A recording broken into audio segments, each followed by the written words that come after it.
Alright, well, hey, welcome back to my YouTube channel. I'm gonna have to keep fixing that. I literally have my phone taped to my computer, so it's at an okay spot for me to record at, but the tape keeps peeling off the computer screen. I thought I would talk about the year that we've had all together collectively, because we have experienced one whole year of 2020.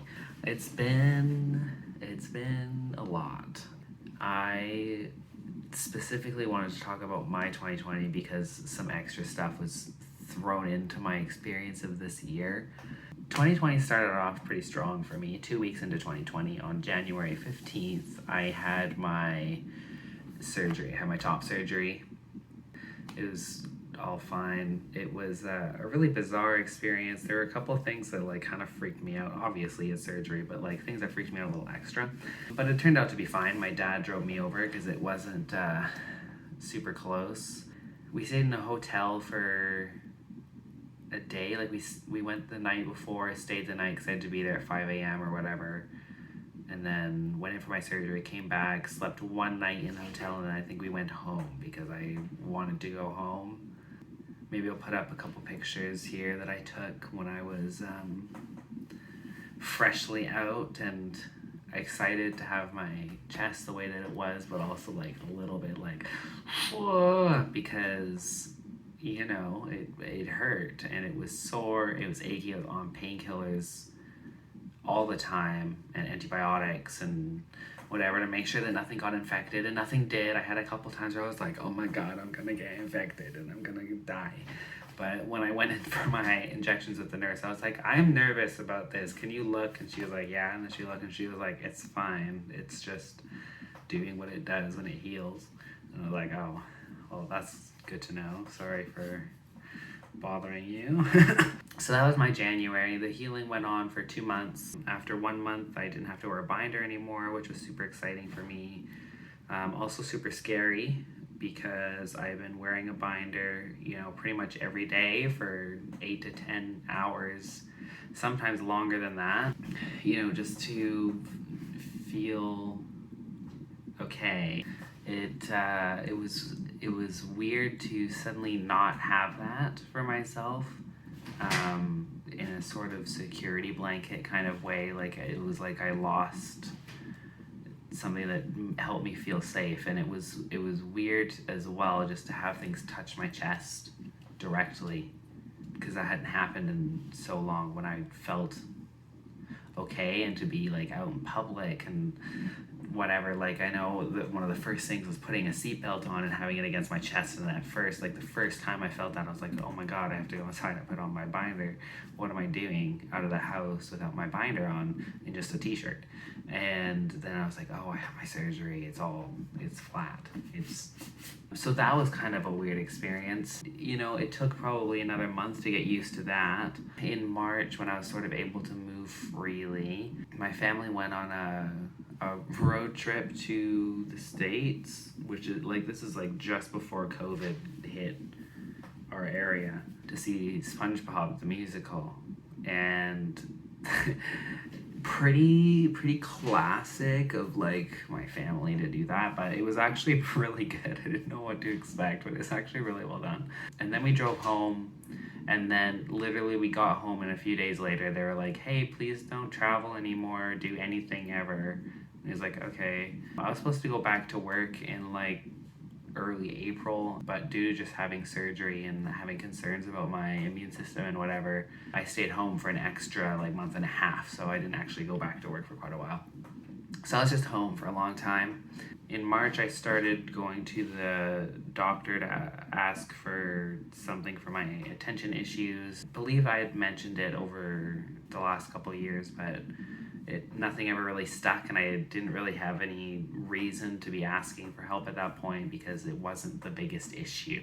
At this point, I was like, hey, I either want some kind of diagnosis for ADHD or something, or I want something that would help me focus when I need to, because it's not working for me. And I was met with, oh, well, that's controversial, so I can't do that for you. So I left it at that and continued with my life. In May, I went back to work for June and July. I work in childcare, so I was working with 0 to 3-year-olds in the infant and toddler program. I worked with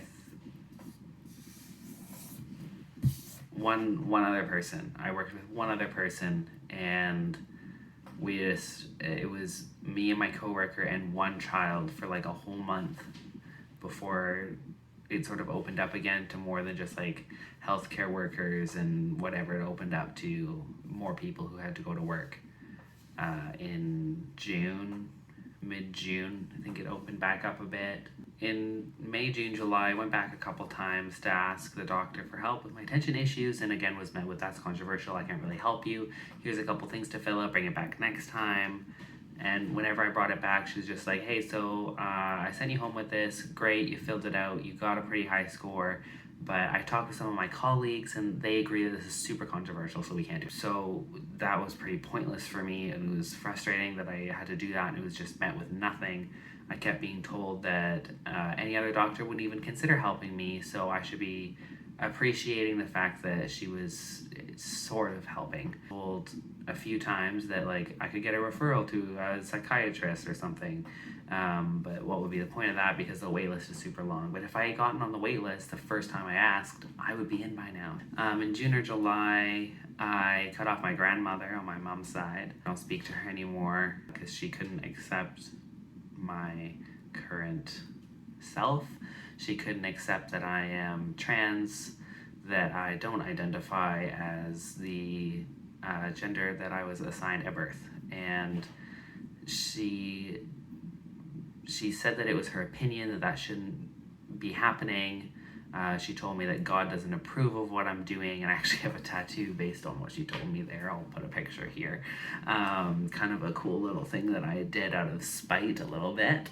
Yeah, I gave her a bunch of resources and stuff to look at, to try and say, hey, like, this is an actual thing that you should be caring about right now, especially since one of your grandchildren is being affected by it. But she got super defensive and said that her opinion shouldn't come between our relationship. And it's like, well, opinions aren't for someone's life. They're for what toppings you want on pizza, or you know, like how you feel about the weather. Like, what's your opinion on rain? You know, it's not what's your opinion on someone's quality of life, or what's your opinion on whether someone should live or die because of this choice. What's your opinion on whether or not someone should get help when they really need it from professionals? I don't know. Like, because I was also telling her, you know, being trans isn't a choice. It's not something that I one day woke up and was like, hey, I think I'm going to be trans now. It's something that I realized over time, this is what I am, and this is what I'm doing to keep myself happy in this life so that I don't want to die. And it didn't sink in for her. So anyway, I don't speak to her anymore.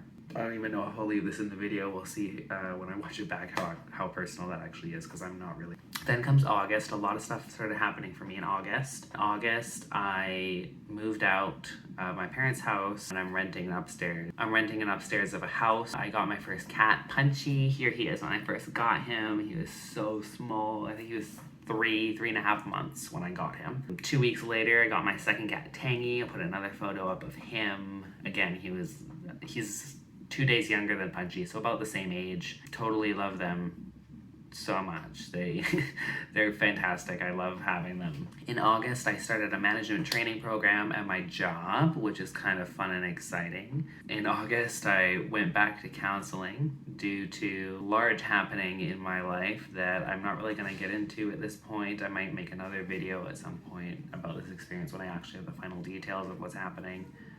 But I still don't have the final. I think that's the neighbor's dog freaking out. Oh, Keeks. Oh, Keeks. Oh, Keeks. It's okay. I'm here with my cat Kiki now. He was scared of that. So yeah, in August, I had a large life event happen for me. I took a week off work for it, whatever. I went back to the dog. Hi. I went back to the doctor to ask for help with my attention issues and ask for a diagnosis for ADHD if that was on the table. I was met again with that's controversial. I actually can't do anything about that right now. In September, I went back to counseling a couple more times. I also started using they them pronouns as well as he him, just to try. I don't know, I didn't fully identify with the whole man thing. It didn't feel good at this point in my life. Like when I was first transitioning, it was nice because it was something really different from female and I wanted that. But at this point I'm like, well, no one really misgenders me anymore as female, and now that I've kind of set into being comfortable, I'm kind of like, oh well, these couple things make me uncomfortable, so I wanted to try they them pronouns for a while, see how that feels. It's been pretty good so far in the 2 months ish that I've been using they them pronouns now. He him still fine, but they them is definitely a preference right now. Not a strong preference, but a slight preference. Then comes October. In October, it's my birthday as well as my sister's birthday. We have the same birthday, so we did a little gift exchange thing. Got together for Halloween for a fire pit. We do that every year. It's for the last couple years, 1 maybe 2 years we've done that. This is also when I was at work and I had my hours reduced to help with my everything. I was having some pretty bad body pain. I wasn't functioning very well doing 40-hour weeks, so I had my days reduced to 5 hours at this point. So it meant that my money was a little tighter, especially with having to pay rent now, having moved out, but getting by. I went back to counseling. I went back to the doctor, which again went nowhere. Same thing again. It's controversial. We can't do anything. And I also started doing my injections at home. So that was really exciting for me because it's been 1.5 years on testosterone. When I started it, I was freaked out to even have to get the injections because the needles really freaked me out. But now I can do them myself, so that's really exciting. November, so this month so far, I've been like extra tight for money because I'm trying to save up for things that I want in the future, as well as be able to pay rent. So I'm not really like getting groceries if I don't need to or stuff like that. I adopted my third cat, Kiki, which you saw just a little bit ago. I've had him for a couple weeks now, I think going on 3 weeks. Almost had him for 3 weeks. No, yeah, about 3 weeks. My injections started getting a little nervous for me again. I'm actually back at the point where I'm struggling a little bit. Doesn't help that I ran out of syringes, so I missed 2 weeks. So I'm gonna have to try to do it again on Friday and be super out of practice. Like I know how to do it, but it's just scary because I don't want it to hurt. Because I've done it a couple times where it didn't feel great. It didn't really hurt, but it didn't feel great, so it was like a negative thing. But anyway, Unisanis died. Unisanis was around during everything that I just mentioned and more from last year because it started in November. I was there for the whole live stream with my brother, the 12-hour live stream. We watched the whole thing. I have to say in the, what is it now, like a week and a half?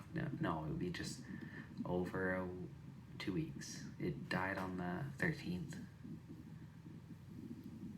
It's the 22nd. How many days is that? I don't know. I can do math. Yeah, it's been interesting because I did watch those videos a lot as a coping mechanism for a lot of the things that I've mentioned, to sort of escape out of that and have my brain fully engaged in something, because the videos are so fast paced and they're funny and they make me feel good, and now it's all gone. So I'm having to find different things to do and different things to watch and try to engage myself in different things, which is interesting. I think that was sort of part of the plan and part of the experience that was meant to happen like that. But it's been interesting sort of adjusting, even though it's like, it's not like it was a huge thing, but it was a video a day and my brother and I would watch them together. And so it's been weird to sort of now be without them. I mean, 365 plus is 369 videos total that they deleted. I don't know. I miss the channel. It was a really nice thing to have and to be there for. I'm really happy that I got to see all the videos. I got to watch every single video at least once with my brother. I watched the videos several times on my own, each video at least twice. I introduced my parents to the channel and they now watch Mark and Ethan on their separate channels. At least my dad does a little bit. Like, he'll come over and be like, I want to watch an Ethan video. And it's like, okay, I guess we can do that. So I don't know. It's been kind of that part's interesting. I don't know. It's been an interesting experience to just throw into the mix. I mean, I'm glad that the timing didn't line up with anything catastrophic for me, because that it was a little bit of a close call with how much happened this year. Again, it was like such an important coping mechanism for me for a while. Like, it was like I'd be really upset and I'd be like, I'm just gonna go watch Unisonic for like 3 hours, and I put it on, let it autoplay through videos, and I put on some of my favorites. Near the end, the jumping video was my favorite. I watched that probably at least 20 times before the end of the channel. And that was like not even a month before it died, I think. Like, I watched it so many times. Basically just for the ending, but by the time that the channel was ending, I'd watched enough times that I'd put on the video and I'd be able to anticipate everything that was happening. Like, it was like I'd watched it so many times, I had it almost memorized. If I wasn't watching, I was just hearing it, I'd be able to visualize what was happening in my head because I'd watched it so many times. Oh, how come when you go to jump, you hold your breath and then it's Mark going like this on the ground? And then he's like, do I? Totally off topic. Unisonus died, really sad. I got a bunch of merch on the day. I got one of the holographic posters that I'm really excited to see. I'm probably going to frame it and put it up on the wall so it's not damaged. I got one of the End Days hoodie. I meant to get tattoos before it ended, but I got sick. Mostly that's been my whole year. It's like so much happened, but nothing happened because of quarantine. Like, it took away so much, but it also like did so much. When I was home for that many months, I did so much art. Like, I was drawing comics, and I had like 4-panel comics, but still comics, and I was doing all this stuff. And I mean, now I'm trying to put stuff together for an application to art school so I can do a master's program there and go into art therapy. And that's my life plan now, because I figured that out for myself this year. Like, this year has been a lot. I cut my own hair a couple times, and now I have a weird mullet. My hair got curly this year. My hair didn't used to be curly. Oh my god, look at this picture from last year this time. Dead straight hair. Dead straight. I didn't straighten it, and I don't curl it. I don't know what happened. I started using some products that are for curly hair, and then this happened. And this isn't even the curliest. It's been stretching out throughout the day because I keep playing with it. But I'll get like tight rings. Let me know what you think about this video. It's kind of different. I'm gonna be doing a voice log soon. I don't know if it'll go up before or after this, but I finally fixed up a song that I wanted to do, and I have my ukulele here, and I'm in this new space, and I'd like to do one soon. So I might do it right after this, but I don't know which one will go up first. So if this is up first, stay tuned for that. If this is up second, I mean, 2020 has, if it's taught me anything, it's that if you want something, you have to go get it yourself. No one's gonna do it for you, especially not now. Thanks for tuning in. Check out my art store. Sorry you missed Unisonus, and I'll see you next time.